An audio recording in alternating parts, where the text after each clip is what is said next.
दोस्त 2026 FIFA world cup history बनाने जा रहा है।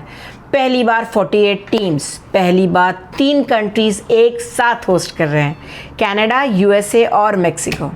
लेकिन मुझे वर्ल्ड कप की सबसे इंटरेस्टिंग बात फुटबॉल या सॉकर नहीं लगती। मुझे सबसे इंटरेस्टिंग लगता है हर वर्ल्ड कप एक हिडन माइग्रेशन स्टोरी भी होती है। और शायद इसीलिए 2026 का वर्ल्ड कप एशिया के फाउंडर्स, प्रोफेशनल्स और एंटरप्रेन्योर्स के लिए भी इंटरेस्टिंग हो सकता है।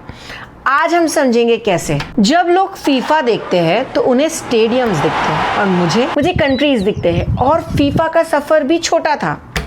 1904 में पेरिस में सिर्फ 7 यूरोपियन एसोसिएशंस ने फीफा को स्टार्ट किया था।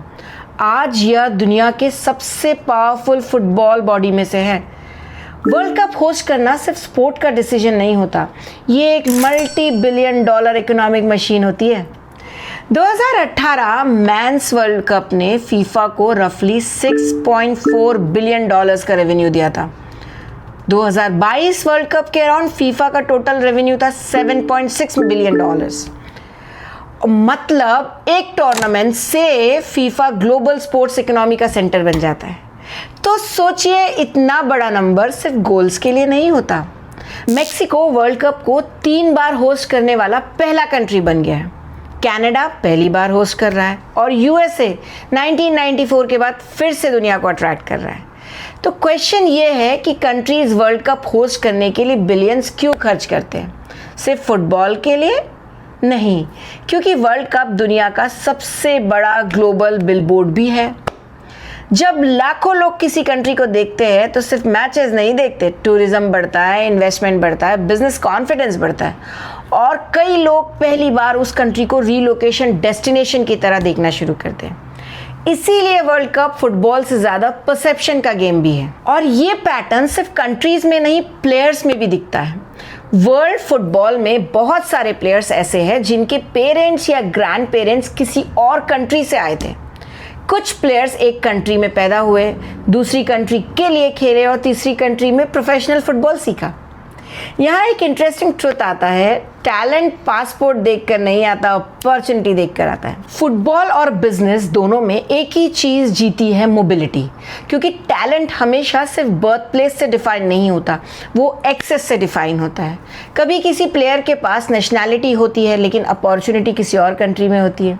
कभी किसी फाउंडर के पास आइडिया होता है लेकिन मार्केट किसी और कंट्री में होता है। इसीलिए आज कनाडा इंजीनियर्स अट्रैक्ट कर रहा है, यूएसए इनोवेटर्स अट्रैक्ट कर रहा है और मेक्सिको मैन्युफैक्चरिंग और एंटरप्रेन्योर्स अट्रैक्ट कर रहा है। गेम अलग है, पैटर्न सेम है और यही वर्ल्ड कप का हिडन लेसन है। People don't just move for football और soccer, they move for future. अब मान लीजिए आप एशिया से है, इंडिया, पाकिस्तान, बांग्लादेश, श्रीलंका, नेपाल, फिलीपींस, कहीं से भी, या किसी और एशियन कंट्री से, और आप 2026 वर्ल्ड कप देखने नॉर्थ अमेरिका पहुंचे। मोस्ट पीपल सिर्फ मैच देखकर वापस चले जाएंगे या थोड़ा सा घूम लेंगे, लेकिन कुछ लोग एक और चीज देखेंगे, वो है अपॉर्चुनिटीज। नॉर्थ अमेरिका को अगर सिर्फ एक रीजन समझा जाए तो पिक्चर इनकम्प्लीट हो जाती है। कनाडा में आपको स्ट्रक्चर्ड इमिग्रेशन और एंटरप्रेन्योर पाथवेज दिखेंगे। यूएसए में स्केल, कैपिटल और कंपटीशन दिखेगा। मेक्सिको में मैन्युफैक्चरिंग ग्रोथ और क्रॉस बॉर्डर बिजनेस पोटेंशियल दिखेगा।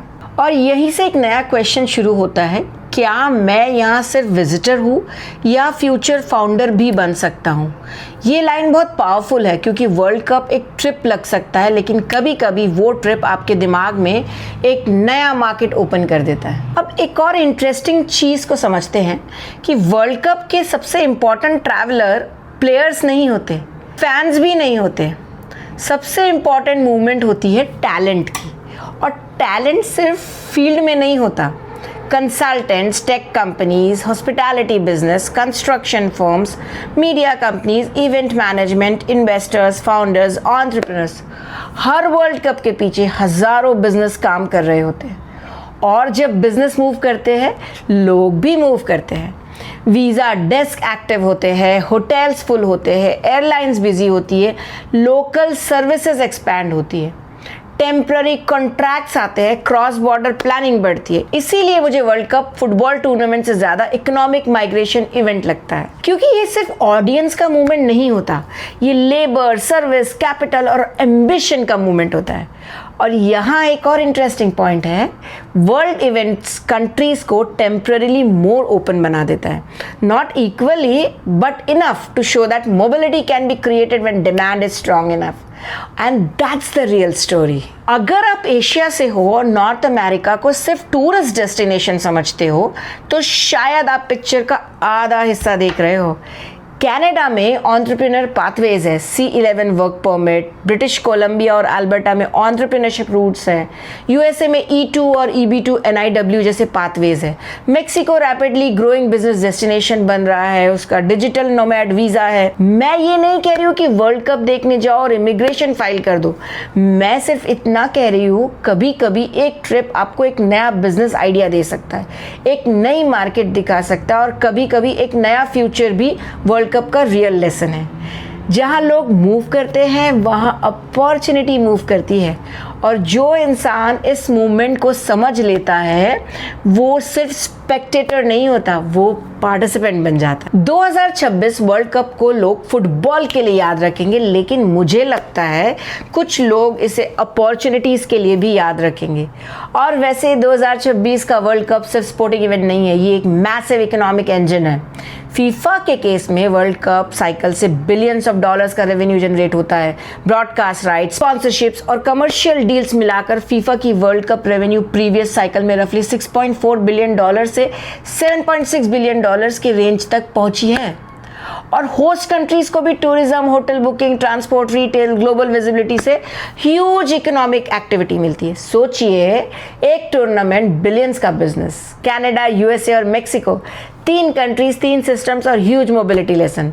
और अगर आप बिजनेस रिलोकेशन या ग्लोबल अपॉर्चुनिटी के एंगल से सोच रहे हैं तो वर्ल्ड कप सिर्फ मैच नहीं, एक सिग्नल है। जहाँ लोग मूव करते हैं वहाँ अपॉर्चुनिटी मूव करती है। आपको लगता है स्पोर्ट्स से इमिग्रेशन ईजी होता है या सिर्फ एलीट लोगों के लिए है? तो कमेंट में ज़रूर बताएं।